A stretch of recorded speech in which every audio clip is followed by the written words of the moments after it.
bonjour à tous et me voici Francis Gendron en direct du magnifique parc du Bic que vous pouvez voir ici parce que je suis en petite tournée de conférence.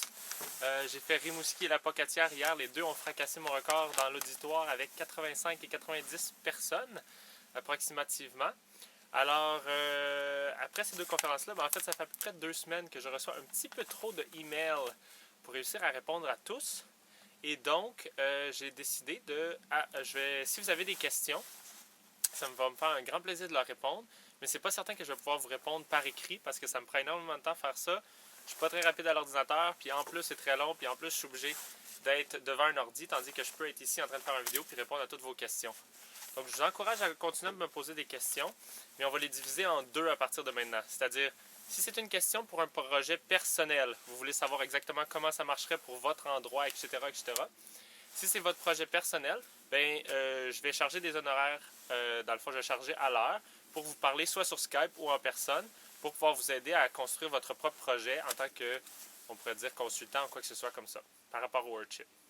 Si par contre, c'est une question qui a rapport au WordChip en général et qui peut être utile à n'importe qui d'autre, ça me fait plaisir de répondre à toutes ces questions-là gratuitement. Donc, à chaque 2 semaines ou 3 semaines, un mois, tout dépendant de combien je reçois de questions, je vais faire une vidéo comme celui-ci dans lequel je vais répondre à toutes les questions que vous pouvez avoir. Dans le fond, j'ai une petite liste de 5-6 questions.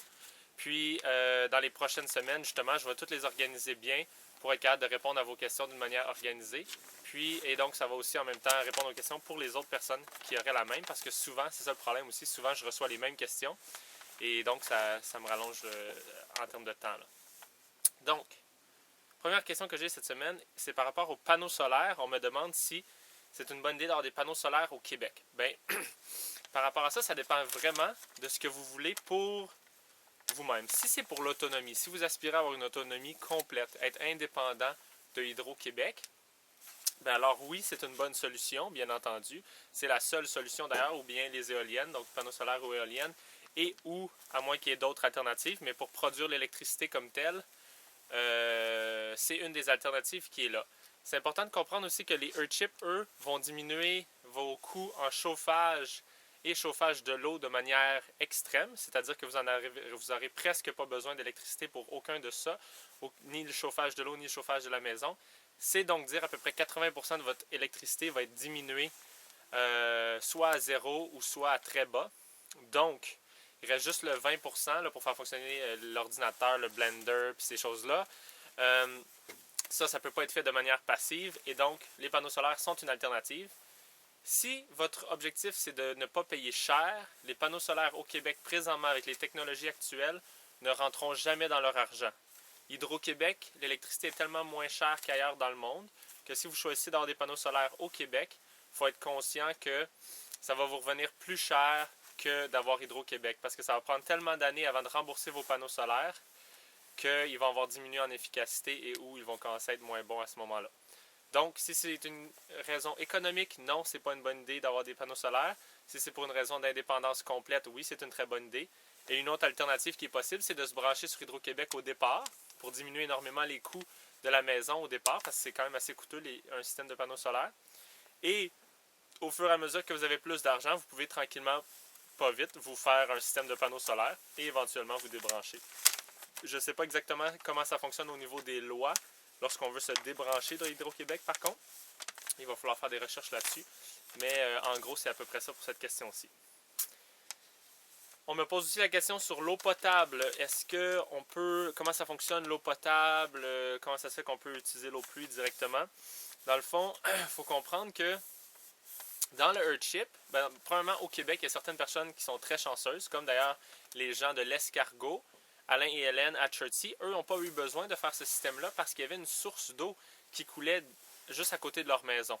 Et au Québec, oui, c'est possible d'avoir des sources d'eau qui sont déjà assez pures pour qu'on n'ait même pas besoin de les filtrer ou quoi que ce soit comme ça. Donc, ça, c'est encore idéal, encore beaucoup plus qu'aller chercher l'eau de pluie.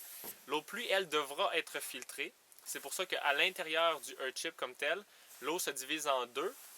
Il y a toutes les eaux qui vont être utilisées pour se laver et tout ça qui va être filtré 2 fois. Et donc, cette eau-là va être parfaite pour être utilisée dans la douche, pour laver son linge, ces choses-là.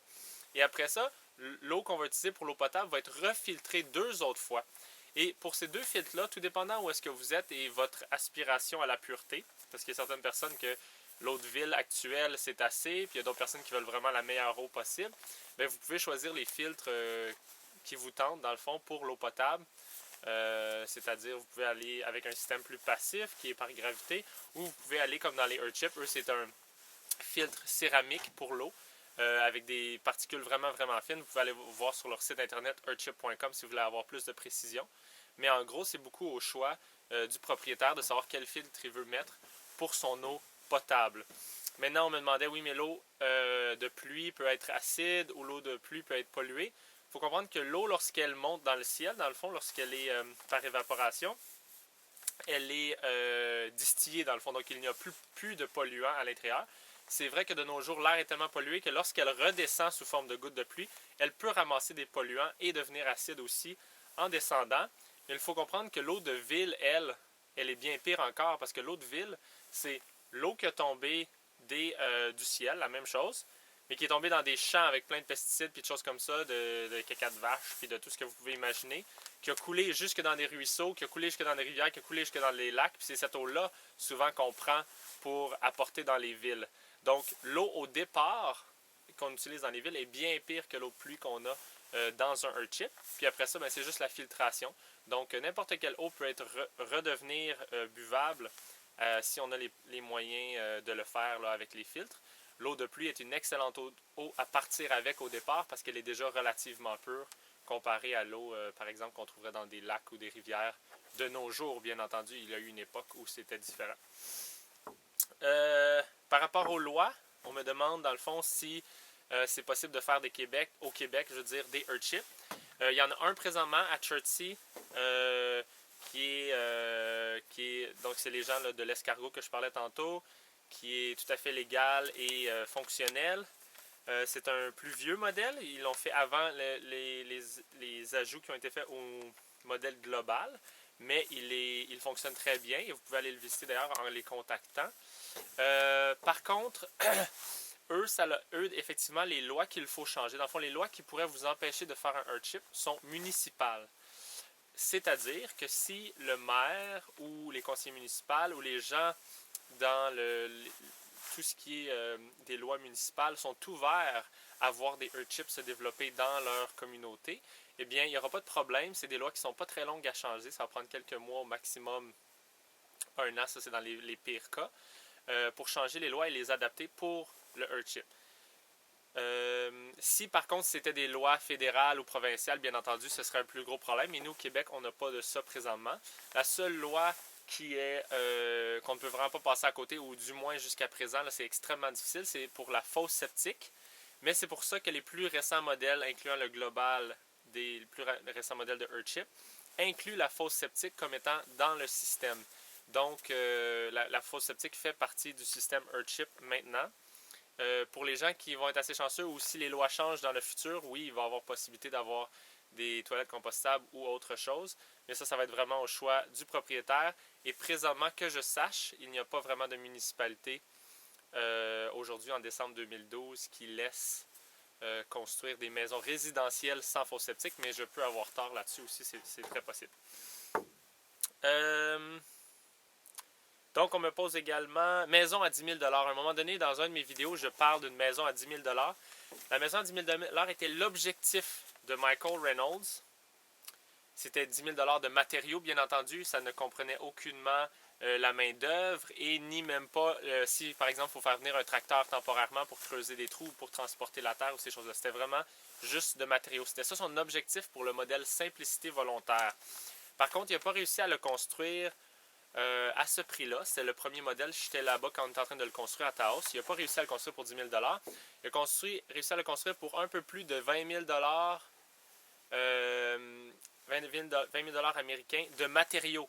Donc, une fois qu'on a tout compris, là, les matériaux, tout ça, ça monte plus dans les 30 000 et plus même.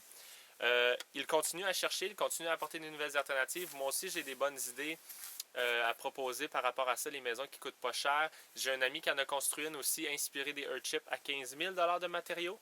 Donc, présentement, 10 000 $, on pourrait dire que c'est j'ai jamais vu ça nulle part. C'est impossible. Ben, c'est pas que c'est impossible parce que dans le court terme, peut-être qu'on va le voir, mais pour l'instant, j'ai jamais entendu parler d'une maison qui se faisait vraiment 10 000 $ de matériaux. Par contre, je pourrais dire facilement qu'il y a beaucoup, beaucoup, beaucoup de maisons qui aspirent à l'autonomie ou qui sont autonomes. Plusieurs modèles qui sont à l'extérieur, qui sont en train de se construire, qui en bas de 50 000 $ de matériaux ou même en bas de 40 000 $ de matériaux, c'est un objectif tout à fait réaliste. D'ailleurs, je vous laisse aller en parler avec Alain et Hélène, mais eux-mêmes, à l'Escargot, ici au Québec, à Chertsey, ont construit leur maison pour environ 40 000 $, mais tout compris, incluant les travaux lorsqu'ils ont dû faire venir des tracteurs ou pour la fosse septique et tout ça. Bien entendu, ça c'est toujours en mode autoconstruction, donc c'est sûr qu'on ne peut pas s'attendre à ce que les gens, que ça comprenne les salaires là, des employés. C'est si on le fait en autoconstruction ou avec des amis ou avec des bénévoles, etc. etc. Je continue donc avec... Ah oui, s'il y a des personnes qui peuvent nous aider avec les projets Earthship. Si par exemple vous avez un projet Earthship, vous aimeriez avoir de l'aide, du coaching ou quoi que ce soit comme ça, présentement, la seule compagnie qui officiellement offre ce service est Earthship Biotexture, earthship.com. Mais maintenant qu'il y a l'académie, tous les gens qui ont gradué de l'académie, m'incluant, présentement je suis le seul au Québec, mais il y en a 2 autres qui sont en train de finir leur cours présentement, puis il va y en avoir d'autres dans le court terme. Moi, je peux aussi servir de coach ou vous aider, par exemple, si vous avez des questions, ou aller sur les lieux puis vous aider avec des aspects comme ça. C'est sûr que je ne peux pas offrir du tout du clé en main ou des choses comme ça. Je ne suis pas ingénieur, je ne suis pas architecte, je ne suis pas non plus... j'ai pas mes cartes de construction, des choses comme ça. Ce que je peux offrir, c'est du coaching ou que je peux vous donner des conseils par rapport à les principes du Earthship qui peuvent être mis en place dans votre maison, soit dans un modèle comme les Earthship Global ou tout ça, les modèles qui sont déjà existants, ou si vous avez un modèle de maison que vous aimeriez juste ajouter des principes sur votre maison actuelle, dans le fond, ou votre maison que vous aimeriez avoir. Donc ça, c'est une possibilité. Donc moi, je peux le faire. Je sais aussi que d'autres personnes comme Alain et Hélène, d'ailleurs, offrent ces services-là là, de coaching un petit peu. Donc, on a d'autres personnes qui s'en viennent ici. Donc, je vais arrêter la vidéo et vous revenir. Salut!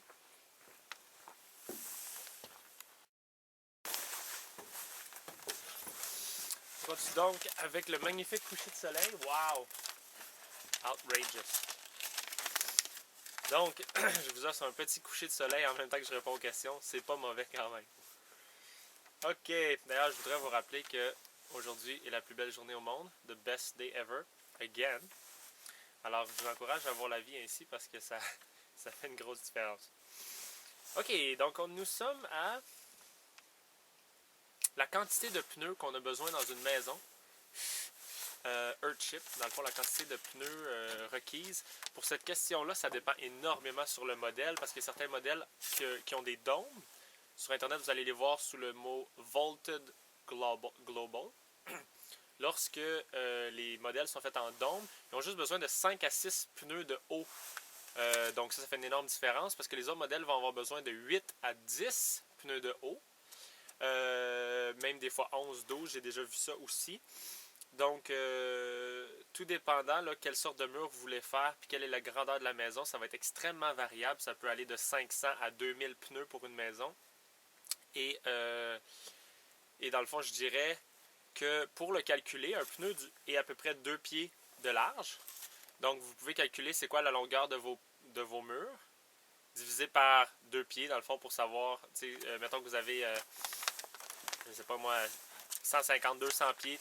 Vous avez 200 pieds de long de mur. Lorsque vous faites le calcul complet avec vos pneus, divisé par 2, donc ça fait 100 pneus, fois, par exemple, 9 étages ou quoi que ce soit, ça voudra dire 900 pieds.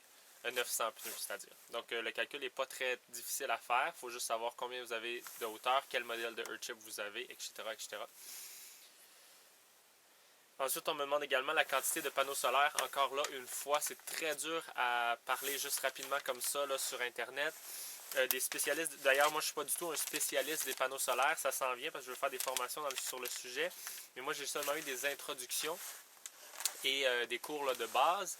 Mais en gros, c'est de voir quelle est, ça dépend énormément de la consommation d'énergie que vous avez à l'intérieur de la maison. Comme je le disais dans un chip, le chauffage n'est pas fait de manière électrique.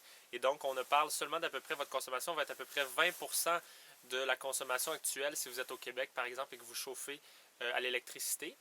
Mais dans le fond, le but, c'est de savoir comment vous consommez en fonction de si vous avez un frigidaire, si vous avez, vous utilisez combien de fois votre blender, combien de fois vous utilisez votre ordinateur, combien de fois vous utilisez votre bouilloire électrique, n'importe quoi comme ça. Puis, lorsque vous savez la quantité totale, vous pouvez calculer en fonction de ce qu'il vous reste à savoir, c'est combien vous avez de soleil dans votre région. Donc ça, je vous conseille peut-être d'aller voir des organisations de panneaux solaires ou des entreprises de panneaux solaires dans votre région pour savoir, où vous allez voir sur Internet comment vous avez d'ensoleillement dans votre région, puis vous découvrez combien de panneaux solaires ça va vous prendre pour ça. Donc, lorsque moi, je vais être plus avancé dans ma connaissance des panneaux solaires aussi, je vais faire d'autres vidéos et aussi offrir des formations pour ceux qui veulent vraiment savoir comment monter leur système par eux-mêmes et tout ça. D'ailleurs, la dernière question, ça rejoint un petit peu la question de tantôt, mais c'est par rapport aux cours et formations. Comme je le disais, dans le fond, de plus en plus, les gens qui sortent de l'académie vont pouvoir aider les gens comme consultants ou comme personnes juste pour donner des conseils aux autoconstructeurs ou les aider, là, dans le fond, sur les lieux comme tels. Je voulais rajouter aussi que moi, je vais aussi offrir des cours à partir de fin janvier 2013. Dans ces cours-là, vous allez avoir la chance d'apprendre vraiment plus en profondeur tous les aspects du Earthship. Ça va ressembler beaucoup au genre de séminaire que Michael Reynolds offre. Il n'y aura pas l'aspect pratique parce que là, au début, ça va être l'hiver, là, janvier, février, mars. C'est sûr qu'il n'y aura pas l'aspect pratique à l'extérieur, mais il va y avoir tout l'aspect théorique qu'on va voir avec des vidéos puis avec des exemples miniatures. Donc, ça va donner la chance à ceux qui veulent vraiment commencer à designer, que ce soit leur niche à chien, leur garage ou leur maison. Ces principes-là peuvent être utilisés pour construire quoi que ce soit ou même rénover ce que vous avez déjà. Et donc, ça va être une opportunité d'aller apprendre ces choses-là puis de commencer à mettre votre cerveau en fonction, en mode changeons le monde et apportons des technologies qui font du sens. Alors, ces cours-là, vous allez pouvoir les voir sur solutionera.com, solutionera.com ou sur ma page Facebook ou sur YouTube. Dans le fond, en autant que vous suivez soit Facebook ou que vous êtes sur ma newsletter sur mon site internet, vous allez avoir la chance, l'infolettre, c'est-à-dire, vous allez avoir la chance d'avoir l'information. Dès que les cours sortent, je vais donner toutes les dates et toutes les précisions là-dessus. Alors, je vous souhaite une merveilleuse journée. J'espère que ça a répondu à la plupart de vos questions. Comme je le disais, je vous encourage à m'en poser d'autres. Je vais répondre, je vais essayer de toujours être dans des bels endroits magnifiques comme ça au coucher du soleil. Je suis sûr que ce ne sera pas possible, mais en espérant que vous avez apprécié et, comme je le disais, continuez à m'envoyer d'autres questions. Alors, je vais juste vous montrer en finissant la magnifique vue que j'ai ici du Bic.